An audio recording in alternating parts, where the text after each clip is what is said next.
Hello everyone, welcome to the पहाड़ी तालीम foundation, a dedicated YouTube channel for civil service aspirant. So आज के lecture में हम आपके साथ डिस्कस करेंगे Indian history with special reference to freedom movement. ठीक है, क्योंकि ये वाला जो टॉपिक है आपके VLW एग्जामिनेशन के सिलेबस में मेंशन है और होप सो काफ़ी सारे क्वेश्चन आपके इस वाले टॉपिक में से आपके VLW एग्जामिनेशन में देखने को मिल सकते हैं. और ये जो वीडियो लेक्चर रहेगा, ये वीडियो लेक्चर 7 रहेगा. इससे पहले 6 वीडियो लेक्चर और हैं जो कि MCQ बेस्ड है, वो भी हमने अपने चैनल पे अपलोड कर दी हैं. आप जाके उनको भी प्लेलिस्ट में चेकआउट कर सकते हैं या उन वीडियो का लिंक मैं डिस्क्रिप्शन में डाल दूंगा, आप जाके वहां भी चेकआउट कर सकते हैं. सो जितने भी व्यूअर्स इस लेक्चर को देख रहे हैं वो हमारे चैनल को सब्सक्राइब कर लें और बेल आइकन को प्रेस करें ताकि जो नेक्स्ट वीडियो लेक्चर आएगी उसकी नोटिफिकेशन आपके पास पहुंच सके. So without wasting time let's start our first question. So the question number first on your screen is, ये क्वेश्चन नंबर 36 रहेगा. इससे पहले जो 35 क्वेश्चन है ना वो हमने लाइव सेशन में आपके साथ डिस्कस कर दिए हुए, ठीक है ना. सो क्वेश्चन नंबर 36 रहेगा, during the period of British rule in India the cottage industry of India began to face closure for. क्यों जो था ब्रिटिश पीरियड के टाइम पे जो कॉटेज इंडस्ट्री थी वो बंद हो रही थी, फेस कर रही थी. सो हमारे पास ऑप्शन रहेंगे. Option A shortage of demand in India, most appropriate देखना है यहाँ पे. ऑप्शन बी रहेगा import of cheap machine made item. Option C रहेगा forcible closure of industries by British and option D none of the above. So the right answer for this question is your option B. इसका option B आपका answer रहेगा import of cheap machine item. उसकी वजह से जो cottage industry of India that is begun to face closure. So ये answer रहेगा. सो जितने भी व्यूवर्स देख रहे हैं वो इसको as a mock test attempt करें ताकि वो अपने आप को एनालाइज कर पाएं कि वो कितना मार्क्स जो है फ्रीडम मूवमेंट में से ला सकते हैं, ठीक है ना. So the next question on your screen is, that is question number 37. The zamindars of India were found generally. ठीक है ना, जो जिमींदार थे इंडिया के that were found generally. Option रहेंगे. Option A help toward the freedom movement, क्या वो helpful थे फ्रीडम मूवमेंट के लिए. ऑप्शन बी रहेगा अगेंस्ट द फ्रीडम मूवमेंट, क्या फ्रीडम मूवमेंट के अगेंस्ट थे. ऑप्शन सी रहेगा indifferent toward the freedom movement, या ऑप्शन डी रहेगा नन ऑफ द अबव. ठीक है. So the right answer for this question is your option B. Option B इसका रहेगा. जितना भी जिम्मेदार तबका था हिंदुस्तान का वो फ्रीडम मूवमेंट के अगेंस्ट था. So option B is your right answer. इसके आगे मैं और भी कुछ एक्सप्लेनेशन दूंगा जो आपके एग्जामिनेशन पॉइंट ऑफ व्यू से इंपॉर्टेंट है. सो हमारे इस सेशन के साथ आप बने रहें. सो नेक्स्ट क्वेश्चन आपकी स्क्रीन पे रहेगा, that is question number 38. Sir Hyde East who was the pioneer of expansion of education in India was. ये जो सर हाइडे ईस्ट थे ये कौन थे. सो हमारे पास ऑप्शन है क्योंकि इन्होंने एजुकेशन को बड़ा ज़्यादा फैलाया है, ठीक है ना, इंडिया में. सो हमारे पास ऑप्शन रहेगा. Option A chancellor of Calcutta university. Option B chief justice of supreme court. Option C education secretary of British India and option D none of the above. अब काफी सारे स्टूडेंट क्या करेंगे, अब एजुकेशन को दे के वो education secretary of British India mark कर देंगे. ऐसा नहीं है क्योंकि ये जो होते हैं ये स्टैटिक पोर्शन के क्वेश्चन होते हैं. सो इसका जो आंसर रहेगा वो रहेगा option B, that is chief justice of supreme court थे ये उस टाइम के, ठीक है ना. याद रखें सर हाइड ईस्ट. सो ये क्वेश्चन भी बहुत ज़्यादा इंपॉर्टेंट बनता है आपके एग्जामिनेशन पॉइंट ऑफ व्यू से. सो नेक्स्ट क्वेश्चन आपकी स्क्रीन पे रहेगा question number 39. Which one has not been correctly matched regarding the year of establishment? इनमें से कौन सा निम्नलिखित में से या ऑप्शन में से कौन सा है जो करेक्ट नहीं है. सो ऑप्शन रहेंगे, क्या जो संस्कृत कॉलेज था वो 1823 में बना था, इस्टेब्लिशमेंट थी, या रुड़की इंजीनियरिंग कॉलेज 1849 में बना था, प्रेसिडेंसी कॉलेज 1853 में बना था, और ऑप्शन डी कलकत्ता यूनिवर्सिटी 1865 में बनी थी. इसमें से हमने बनाना है जो करेक्ट मैच नहीं है, जो करेक्ट मैच नहीं है. सो ऑप्शन डी आपका रहेगा, ये करेक्ट मैच नहीं है। सो इसका जो राइट आंसर रहेगा वो ऑप्शन डी रहेगा। बाकी जो संस्कृत कॉलेज है वो 1823 में बना था, रुड़की कॉलेज 1849 में बना था, और प्रेसिडेंसी कॉलेज जो था वो 1853 में बना था। सो अगर ये पूछ लेंगे तो ये जो कलकत्ता यूनिवर्सिटी है ये कब बनी थी? ये बनी थी 24 जैन 1857 को बनी थी। ये भी हमें पता होना चाहिए। सो the next question on your screen is, that is question number 40, which had the highest effect on freedom movement in India. Freedom movement में सबसे ज्यादा हाइएस्ट इफेक्ट किसको पड़ा था? सो ऑप्शन रहेंगे, ऑप्शन ए इकोनॉमिक्स एक्सप्लोटेशन के लिए, पॉलिटिकल ऑपरेशन के लिए, ऑप्शन सी ट्रांसपोर्टेशन डेवलपमेंट के लिए, या option D expansion of education. Freedom movement में सबसे ज्यादा क्या हुआ था? हमारा जो एजुकेशन सिस्टम था वो क्या हुआ था? काफी ज्यादा इफेक्ट हुआ था। सो the right answer for this question is your option D. So option D आपका आंसर रहेगा।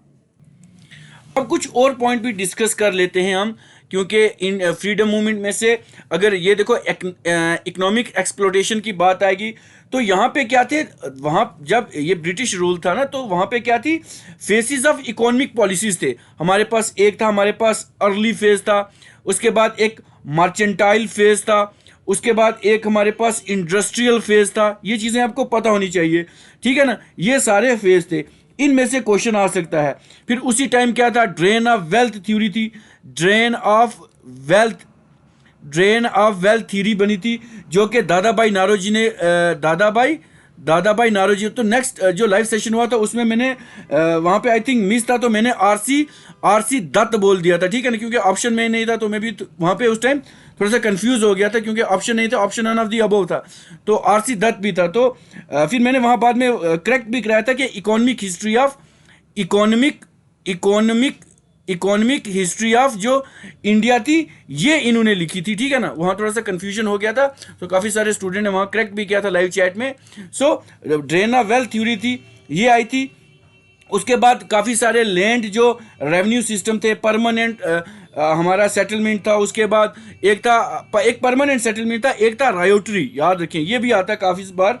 एक था रोटवारी सिस्टम सेटलमेंट था, ठीक है ना? ये जो कि बॉम्बे जो हमारा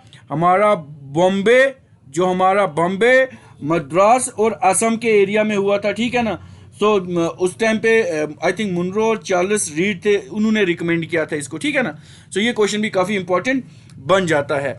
सो the next question on your screen is question number 41, who used to publish Sambad Kaumudi, ठीक है ना? ये भक्ति मूवमेंट वालों में से आ जाता है। सो हमारे पास ऑप्शन रहेंगे, option A Raja Ram Mohan Roy, option B Ishwar Chandra Vidyasagar, option C Dwarka Nath Tagore, and option D none of the above. So Sambad Kaumudi किसने लिखी थी? So the right answer for this question is your option A, that is Raja Ram Mohan Roy. Raja Ram Mohan Roy ji ने इसको पब्लिश करा था। तो इसके साथ कुछ और पॉइंट भी डिस्कस कर लेते हैं। अगर ये क्वेश्चन आएगा तो इसमें कुछ और चीजें पूछेंगे, ठीक है ना? इसी में किसे पूछेंगे कि बताएं जी, आत्मा सभा ये कब एस्टेब्लिश हुई थी? तो आपने वहां पे मार्क करना है 1814 में। ऑल्दो बुक्स में काफी ज्यादा वेरिएशन भी कभी कभी मिलती है, ठीक है ना? फिर उसके बाद इसी के साथ पूछेंगे, अगर वो पूछेंगे राजा राम मोहन राय ने क्या किया था? इन्होंने क्या था? ब्रह्मो समाज इस्टेब्लिश किया था, याद रखें, ब्रह्मो सभा इन्होंने ब्रह्मो समाज इन्होंने इस्टेब्लिश किया था। लेकिन इसी के साथ एक ब्रह्मो सभा भी थी। सो जो ब्रह्मो सभा थी ना, वो हुई थी कब? 1828। काफ़ी सारी बुक में वेरिएशन से, ठीक है ना? तो कभी 1830 भी आता है बुक्स में। सो 1828 और 1830 को दे के आप इसको मार्क कर सकते हैं, ठीक है ना? उसके बाद अगर पब्लिकेशन की बात आएगी तो इन्होंने एक और पब्लिकेशन की हुई है जिसको बोलते हैं हम क्या? प्रीसेप्ट्स ऑफ जीसस, ठीक है ना? प्रीसेप्ट ऑफ जीसस, ये भी कभी कभी एग्जामिनेशन में देखने को मिलता है। सो इसको भी आप याद रखेंगे। सो ये भी आपके एग्जामिनेशन पॉइंट ऑफ व्यू से इंपॉर्टेंट है। तो ये कभी कभी पूछते हैं जी इन्होंने कब लिखी थी, तो ये 1820 में इन्होंने लिखी थी। So the next question on your screen is question number 42 रहेगा आपकी स्क्रीन पर।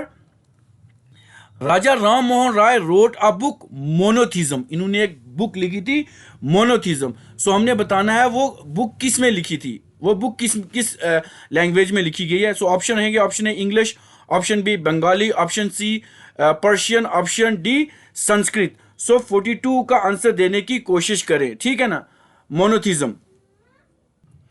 सो ऑप्शन रहेगा इसका राइट आंसर रहेगा हमारा ऑप्शन सी। सो जब ये मुर्शिदाबाद में थे, आई थिंक इन मुर्शिदाबाद में जब थे, सो ये 1804 में राजा राम मोहन राय ने एक बुक लिखी है, इसको रोड किया। ये इस बुक का जो ओरिजिनल नाम था उसको बोलते थे हम तुफातुल मुवाहिदीन, इसको बोलते थे गिफ्ट टू मोनोथिज्म। सो ये जो बुक थी ये पर्शियन में लिखी थी with an introduction of Arabic, याद रखें with the introduction of Arabic. ये क्वेश्चन भी बहुत ज्यादा इंपॉर्टेंट बन जाता है आपके एग्जामिनेशन पॉइंट ऑफ व्यू से। So he wrote a book gift to monotheism और तुफतुल मुवाहिदीन इन पर्शियन इन 1809 में ये लिखी थी। ये बहुत ज़्यादा बनता है एग्जामिनेशन पॉइंट ऑफ व्यू से, ठीक है। फिर उसके बाद इन्होंने आई थिंक एक डेविड हरार करके आता है, डेविड हेयर करके आता, उनकी असिस्टेंस के साथ इन्होंने हिंदू कॉलेज जो था, हिंदू जो कॉलेज था इन्होंने कलकत्ता में बनाया था। ये भी बहुत इंपॉर्टेंट रहता है। So the next question on your screen is question number 43, which one is not true about the life of Raja Ram Mohan Roy. Raja Ram Mohan Roy के ऊपर आप कल जितनी भी आप देखो ना, ये क्वेश्चन कहाँ से आया हुआ है, सोशल एंड कल्चरल मूवमेंट से आया हुआ है, ठीक है ना। इंडियन नेशनल मूवमेंट में ये भी तो है ना। अब कल्चरल सोशल मूवमेंट में हमारी ब्रह्मो समाज, हमारा आ जाता है ब्रह्मो समाज, आर्य समाज, उसके बाद Ramakrishna mission, young Bengal mission, Dharma Sabha, प्रार्थना सभा, वेद समाज, ये काफ़ी सारे आते हैं, ठीक है ना। ये भी डिस्कस कर देंगे आपके साथ, ठीक है ना। सो इनमें से कौन सा सही नहीं है। ऑप्शन रहेगा he serve under British rule, option B रहेगा ही इस्टेब्लिश वेदांता कॉलेज, ठीक है ना। अगर वेदांता कॉलेज की बात करें तो ये तो इन्होंने एस्टेब्लिश किया है, इसको तो हम सीधा ऑड आउट कर सकते हैं, जो ट्रू नहीं है, लेकिन ये तो ट्रू है ना। उसके बाद he was against the philosophy Veda, he was died eight brittle of England, ठीक है ना। सो इसका आंसर देने की कोशिश करें। सो ये क्या था, सो ही वॉज, हमारा आंसर रहेगा he was against the philosophy of Vedas, ये वेदास की फिलोसफी के अगेंस्ट थे। ये जो है ये सही नहीं है, बाकी सब सही हैं, ठीक है ना। ये भी आपको आने चाहिए। सो the next question on your screen is which one of the following association was not set up इन कलकत्ता और कोलकाता। सो हमारे पास ऑप्शन रहेंगे, ऑप्शन ए ये कौन सी एसोसिएशन थी जो कलकत्ता में सेटअप नहीं हुई थी। ऑप्शन रहेंगे A Zamindari Association, option B British Indian Association, option C Indian Association and option D Indian National Congress, ठीक है ना। ये क्वेश्चन भी बहुत ज़्यादा इंपॉर्टेंट है। सो कलकत्ता में जिम्मेदारी भी बना था, ब्रिटिश वाला भी बना था इंडियन, लेकिन इंडियन नेशनल कांग्रेस ये नहीं बना था। ये बहुत ज़्यादा इंपॉर्टेंट रहता है, जो इंडियन नेशनल कांग्रेस था ना वो यहाँ पे नहीं बना था। इस चीज़ को आपने ध्यान रखना, कलकत्ता की बात कर रहे हैं, ठीक है ना, क्योंकि इस वाले पोर्शन में से इंडियन नेशनल मूवमेंट वाले में से ये वाले टॉपिक बहुत ज़्यादा इंपॉर्टेंट रहते हैं और आ सकते हैं, ठीक है ना। सो इंडियन नेशनल कांग्रेस की बात अगर करें हम, थोड़ा सा उसके ऊपर डिस्कस कर लेते हैं। सो अगर इंडियन नेशनल कांग्रेस की बात करें, सबसे पहले जो इंडियन नेशनल हमारे पास क्या थी, ये पार्ट, ये इंडियन नेशनल मूवमेंट का, ठीक है ना। सो सबसे पहले क्या हुआ था, इंडियन नेशनल मूवमेंट में क्या बना था, एक हमारे पास थी नेशनल कॉन्फ्रेंस जो कि 1883 में बनी थी। उसके बाद हमारे पास थी एक इंडियन नेशनल यूनियन थी, तो ये भी 1884 को बनी थी। अब क्या होता है, जब इंडियन नेशनल कांग्रेस और ये इंडियन नेशनल यूनियन दोनों आपस में क्या करते हैं, मर्ज करते हैं, कंबाइन करते हैं, तो ये दोनों मिलकर क्या बनाते हैं, इंडियन नेशनल कांग्रेस। और ये जो इंडियन नेशनल कांग्रेस है ये 1885 को बनी थी। अब ये डेट्स देखनी है, 1883 को क्या बनी थी, नेशनल कॉन्फ्रेंस, उसके बाद इंडियन नेशनल यूनियन 1884 को बनी थी, और इंडियन नेशनल कॉन्फ्रेंस जो इंडियन नेशनल कांग्रेस जो थी 1885 को बनी थी। उसके बाद अगर हम देखें जो इसकी फर्स्ट मीटिंग थी वो कहां पे हुई थी। सो इसकी फर्स्ट मीटिंग जो थी ये बॉम्बे में हुई थी, याद रखें ये फर्स्ट मीटिंग इसकी बॉम्बे में हुई थी, तो कलकत्ता में नहीं हुई थी, ये क्वेश्चन आपको देखना है। उसके बाद अगर देखें इसकी जो पहली मीटिंग थी वो कहां पे हुई थी, बॉम्बे में 1885 को हुई थी।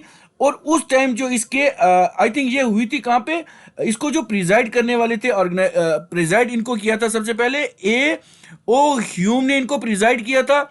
और ये गकुल तेजपाल संस्कृत कॉलेज में हुई थी, ये भी याद रखें। और ये जो ए ओ ह्यूम थे ना ये एक ब्रिटिश सिविल सर्वेंट थे, याद रखें। ये क्वेश्चन ऐसे भी आ सकता है, ठीक है ना। सो उसके बाद अगर देखें उसके बाद इसको प्रिजाइड इंडियन वाले ने किसने किया था, वोमेश चंद्र बैनर्जी ने इनको प्रिजाइड किया था। तो इनके पास उस टाइम 72 डेलीगेट्स थे।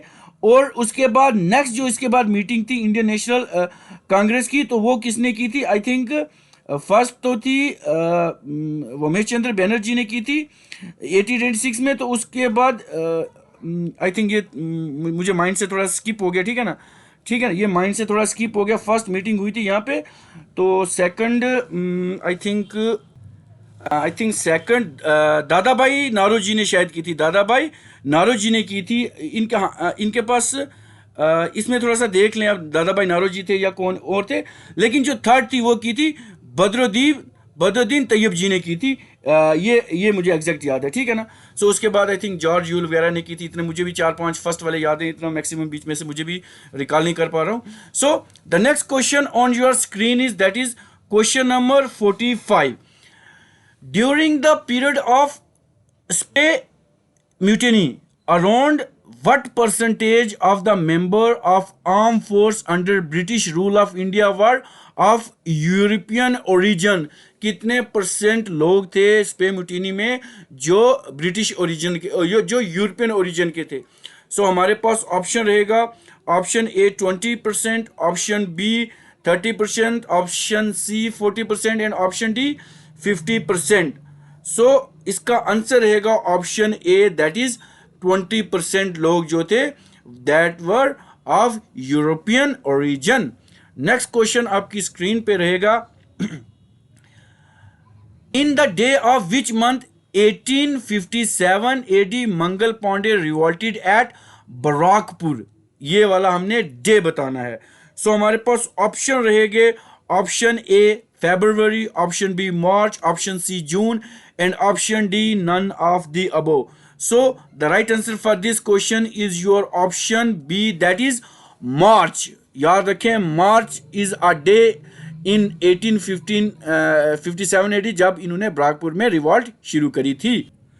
तो ठीक है, तो कुछ और पॉइंट अगर डिस्कस कर लूँ, ये जो मंगल पांडे थे ना, ये जो मंगल पांडे थे ये कौन से थे, ये 34 नेटिव जो हमारी इन्फेंट्री फाइट थी रेजिमेंट, उसके मेजर जनरल थे मंगल पांडे।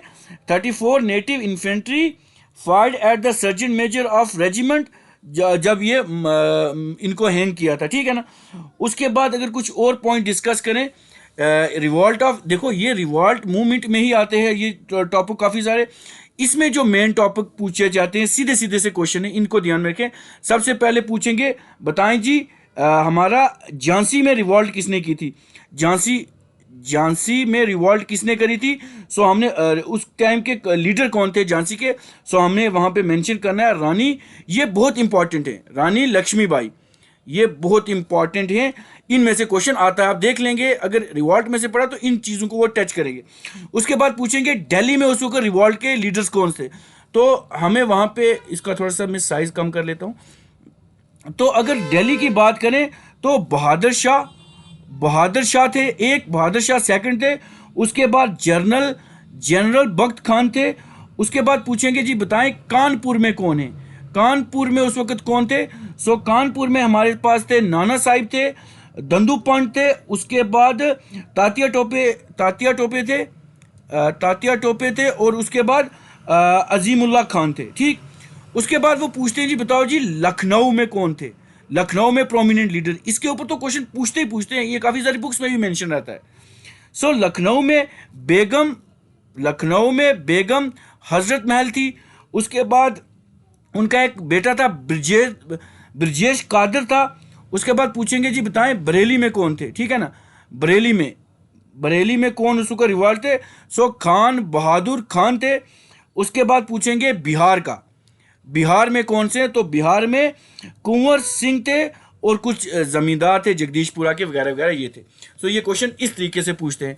सो जितने भी व्यूअर्स इस लेक्चर को देख रहे हैं इसको बड़े गौर से सुने, ठीक है ना, बहुत ज़्यादा इंपॉर्टेंट चीज़ें इसके बीच में डिस्कस करता हूँ। तो काफ़ी सारे व्यूअर्स लेंथ ज़्यादा होने की वजह से क्या करते हैं, लेक्चर्स को स्किप कर देते हैं, ठीक है ना। तो स्किप करने से ऐसा नहीं है कि कुछ क्वेश्चन इंटरेस्टिंग होते हैं, कुछ लोग क्वेश्चन थोड़े बोरिंग होते हैं, लेकिन एग्जामिनर उन चीज़ों को किसी भी डायमेंशन में पूछ सकता है। सो नेक्स्ट क्वेश्चन आपकी स्क्रीन पे रहेगा, that is question number 47। During the period of sepoy mutiny Nana Sahab declared himself as a Peshwa of, Nana Sahab ने अपने आप को किसका पेशवा जो था डिक्लेयर करा था। सो ऑप्शन रहेंगे, option A Nagpur, option B Gwalior, option C Kanpur and option D none of the above. So इसका जो आंसर रहेगा that is option A, that is Nagpur. याद रखें, नाना साहब ने अपने आप को जो डिक्लेयर करा था वो नागपुर का करा था, ये जो था पेशवा किया था। ये भी बहुत ज़्यादा इंपॉर्टेंट रहता है क्योंकि ये जो नाना साहब थे ना, इनको पेंशन नहीं दी जाती थी, इनको जो पेंशन जो थी ब्रिटिश की तरफ से नहीं दी जाती थी क्योंकि ये अडॉप्टेड सन थे पेशवा बाजीराव सेकंड के। याद रखें, पेशवा बाजीराव सेकंड के ये अडॉप्टेड सन थे, ये भी आपने याद रखना है। ये क्वेश्चन भी एग्जामिनर कभी कभी पूछता है ऐसे पॉइंट भी। सो नेक्स्ट क्वेश्चन आपकी स्क्रीन पे रहेगा, question number 48। Who describe Lakshmi Bai of Jhansi as best and bravest of the rebels. ये क्वेश्चन बहुत ज़्यादा इंपॉर्टेंट है, ठीक है ना। सो हमारे पास ऑप्शन रहेगा, option A Sir Henry Lawrence, option B Sir Hugh Rose, option C R C. Majumdar तो नहीं है, option D none of the above. So इसका आंसर जो रहेगा आपके 48 का ये रहेगा option B, that is sir Hugh Rose. याद रखें, ह्यूग रोज रहेंगे। उसके बाद कभी कभी पूछते हैं ये वाला क्वेश्चन कि सप्रेशन जब हुई थी, suppression of revolt, suppression of revolt के ऊपर भी क्वेश्चन पूछते हैं। सो इसको अगर हम देखें कानपुर, ये क्वेश्चन तो आ गया झांसी का, अगर कानपुर की जो रिवॉल्ट थी वो किसने सप्रेस करी थी, तो ये भी ह्यूग रोज ने करी थी, ठीक है ना। ह्यूग रोज ने करी थी, आई थिंक 1858 को की थी। सॉरी, ये जो कहाँ पे गया, ह्यूग रोज ने जो थी ना, ह्यूग रोज ने झांसी करी थी, ह्यूग रोज ने, आई थिंक क्वेश्चन ऊपर हो गया, ठीक है ना, ये अब ठीक है, थोड़ा सा हो गया। सो ये ह्यूग रोज जो थे ना, इन्होंने क्या करा था, इन्होंने झांसी जो थी ना उनको कैप्चर करा था ह्यूग रोज ने, और जो कानपुर था इनको किया था कोलिन कैम्बेलिन, ठीक है ना, कोलिन कैम्बेल ने किया था इसको। ये क्वेश्चन भी पूछते हैं। उसके बाद जितने भी व्यूअर्स देख रहे हैं वो मुझे बताएं कि लखनऊ को किसने रिकैप्चर किया था, लखनऊ को किसने कैप्चर किया था। ये क्वेश्चन बहुत ही इंपॉर्टेंट रहता है। एक तो कोलिन कैम्बेलिन ने किया था, दो बंदे और हैं, उनका नाम मुझे आप कमेंट बॉक्स में बताएं, ठीक है ना। सो नेक्स्ट क्वेश्चन आपकी स्क्रीन पे रहेगा, sepoy mutiny activist who was caught and executed was, जो पकड़े गए थे, जिनको एग्जीक्यूट किया गया था, वो कौन से। तो हमारे पास ऑप्शन है Nana Sahib, option B Kunwar Singh, option C Tatya Tope and option D Lakshmi Bai. So इसका आंसर देने की कोशिश करें। So option C is your option C, Tatya Tope को इन्होंने एग्जीक्यूट किया था। ये वाला क्वेश्चन भी बहुत इंपॉर्टेंट है। So the next question on your screen is question number 50। Who author war of independence of 1857, ये किसने लिखी है ऑथर बुक। हमारे पास ऑप्शन रहेंगे V D. Savarkar, Dadabhai Naoroji, Subhash Chandra Bose and option D none of the above. इसका आंसर दें। So option A, that is V D. Savarkar इसका आंसर रहेगा। सो नेक्स्ट क्वेश्चन आपकी स्क्रीन पर रहेगा, question number 51। Permanent settlement adversely affect the interest of the following. Option रहेगा zamindar, businessman, tenant and option D none of the above, ठीक है ना। So इसका आंसर रहेगा आपके option C, that is tenant. So next question आपकी screen पे रहेगा question number 52। Sir William Hunter commission to inquire about educational system was set up in 1882 by, ये किनके द्वारा जो है कमीशन लाया गया था जो 52 का था? सो रिपन, लेटन, मयो और नन ऑफ दी अबो। सो 52 का आंसर रहेगा आपके पास option A, that is Lord Ripon. Lord Ripon के द्वारा ये लाया गया था। सो नेक्स्ट क्वेश्चन आपकी स्क्रीन पे रहेगा question number 53। The Prarthana Samaj was establish by Keshav Chandra Sen. ये भी पूछा जाएगा प्रार्थना सभा किसके द्वारा लाई गई है? तो केशव चंद्र सेन से लाई गई है। कब लाई गई है? 1867 में लाई गया है। सो कहाँ पे लाई गई थी, ये कहाँ पे एस्टेब्लिश की गई थी? Option A Calcutta, B Allahabad, C Bombay and D none of the above. So इसका आंसर रहेगा option C, that is Bombay में ये लाई गई थी, एस्टेब्लिश हुई थी। नेक्स्ट क्वेश्चन आपकी स्क्रीन पे रहेगा 54। द वर्ड शुद्धि प्रोग्राम वाज इंट्रोड्यूस बाय, ये जो वर्ड शुद्धि प्रोग्राम था ये किनके द्वारा जो है ये इंट्रोड्यूस करा था? सो ऑप्शन रहेंगे option A Swami Shrida Naidu Shraddhananda, option B Dayanand Saraswati, option D Lala Lajpat Rai, option D none of the above. So question number 54 का आंसर रहेगा आपका option B, that is Swami Dayanand Saraswati. Next question आपकी स्क्रीन पे है। India had a higher sense of nationalism from, जो इनकी higher sense of nationalism थी वो कहाँ से है? सो ऑप्शन ए रहेगा American freedom, option B French, option C Russian and option D none of the above. So answer रहेगा ये जितने भी प्रेरित थे ये अमेरिकन फ्रीडम मूवमेंट से प्रेरित थे। सो ए इसका आंसर रहेगा। जितने भी व्यूअर्स हमारा लेक्चर देख रहे हैं वो हमारे लेक्चर को लाइक कर दें और अपने फ्रेंड्स के साथ हमारे चैनल को शेयर करें, चैनल को सब्सक्राइब करें, ठीक है ना? सो नेक्स्ट क्वेश्चन आपकी स्क्रीन पे रहेगा। ये क्वेश्चन इंटरेस्टिंग है, ऐसे क्वेश्चन पूछ सकता है एग्जामिनर क्योंकि आपका OMR बेस्ड एग्जामिनेशन है VLW का। So which one has not correctly match, इनमें से कौन सा जो है वो करेक्टली मैच नहीं है?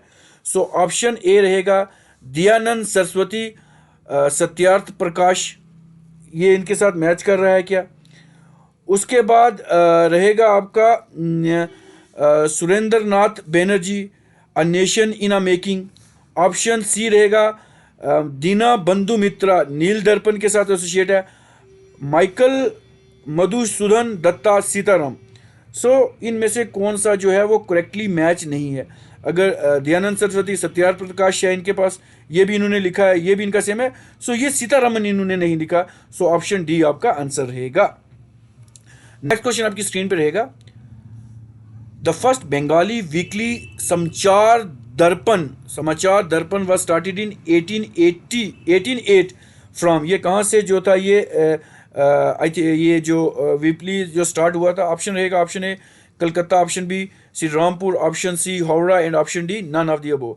सो 57 का आंसर रहेगा आपका option B, that is Shri Rampur से ये स्टार्ट हुआ था। नेक्स्ट क्वेश्चन आपकी स्क्रीन पे रहेगा। Margaret Noble, popularly known as sister Nivedita, was of, ये किस ओरिजिन की थी? सो ऑप्शन रहेगा इंग्लिश ओरिजिन की थी, आयरिश ओरिजिन की थी, फ्रेंच ओरिजिन की थी या अमेरिकन ओरिजिन की थी? So she was an Irish lady. So इसका आंसर रहेगा ऑप्शन बी। नेक्स्ट क्वेश्चन आपकी स्क्रीन पे रहेगा क्वेश्चन नंबर 59। इनमें से निम्नलिखित में से कौन सा सही नहीं है? सो ऑप्शन रहेंगे आपके पास। आत्मा सभा जो है वो राजा राम मोहन राय ने शुरू करी थी क्या? आत्मा सभा किन्होंने शुरू करी थी? तो ये इन्होंने करी थी, ये भी ठीक है। सत्यार्थ संदोक सभा ज्योतिराव गोविंदराव फुले ने लिखा था, ये भी ठीक है। समाज समानता संघ BR अम्बेडकर ने बनाया था। और अगर देखें ये तत्वबोध सभा, ये इन्होंने नहीं बनाया था, ठीक है ना? सो ऑप्शन डी इसका आंसर रहेगा, राइट आंसर रहेगा, ठीक है जी। सो इसका जो आंसर रहेगा ये द्वारकानाथ टैगोर ने नहीं, ये दबिंद्रनाथ टैगोर जी ने ये जो थी इस्टेब्लिश करी थी। और ये आई थिंक 6 या 7 अक्टूबर 1839 में करी थी, ठीक है ना। सो नेक्स्ट क्वेश्चन आपकी स्क्रीन पे रहेगा, question number 60। Tuhfatul Muwahhidin a gift to monotheism was authored by, ये किसने लिखी थी? सो ये क्वेश्चन भी बहुत इंपॉर्टेंट है, पहले भी डिस्कस कर चुका हूँ आपके साथ। सो ये लिखी हुई है, कलाम ने भी नहीं लिखी हुई, हमारे Abul Kalam Azad. So option A that is Raja Ram Mohan Roy ji ने ये वाली बुक लिखी थी। अभी इसके ऊपर मैंने काफ़ी सारी डिस्कशन भी की है आपके साथ। सो आई थिंक इतना वीडियो लेक्चर काफ़ी रहेगा आपके लिए। अगर आपको नेक्स्ट वीडियो लेक्चर चाहिए इंडियन नेशनल मूवमेंट के ऊपर, आप मुझे कमेंट कर सकते हैं, ठीक है ना। और 7 वीडियो लेक्चर आपको मिलेंगे, इसको मिला के 8 हो जाएंगे। अगर ये 8 के 8 आप वीडियो लेक्चर देख लोगे इंडियन नेशनल मूवमेंट पे, सो होप सो आपके सारे के सारे क्वेश्चन इसमें से आ जाएंगे, इसकी एक्सप्लेनेशन में से आ सकते हैं। सो गौर से आप इसको क्या करें, इसकी जो है स्पीड बढ़ा के देख लें, ठीक है ना, ताकि आपके जो मैक्सिमम टू मैक्सिमम क्वेश्चन है वो हो सकें। सो लास्ट में मैं यही बोलूँगा कि ये वीडियो लेक्चर आपको कैसा लगा, आप हमें हमारे वीडियो लेक्चर को लाइक कर दें, कमेंट करें, क्योंकि आपकी सपोर्ट, आपकी जो डेडिकेशन है, उससे एक मोटिवेशन मिलती है। तो वीडियो लेक्चर बनाने में बहुत ज़्यादा इंटरेस्ट रहता है, ठीक है ना। उसके बाद हमारे चैनल को सब्सक्राइब करें, ठीक है ना, चैनल को सब्सक्राइब करें ताकि, और सब्सक्राइब से भी है कि आप इसको शेयर करें ताकि ये जो इन्फॉर्मेशन है ना, ये काफ़ी सारे एस्पायरेंट के पास पहुंचे और उनका भी एग्जामिनेशन में होप्स हो उनका भी क्लियर हो पाए, उनके पास भी इंफॉर्मेशन पहुंच सके। और भी बहुत सारे चैनल्स हैं, वहाँ पे भी इंफॉर्मेशन अवेलेबल है। सो जहाँ से जिसको पसंद आता है वहाँ से जाके देखें। सो इसी के साथ मैं इस लेक्चर को समअप करता हूँ, इसको ख़त्म करता हूँ। सो नेक्स्ट वीडियो लेक्चर लेके आपके सामने फिर से हाजिर होऊंगा, तो तब के लिए गुड बाय।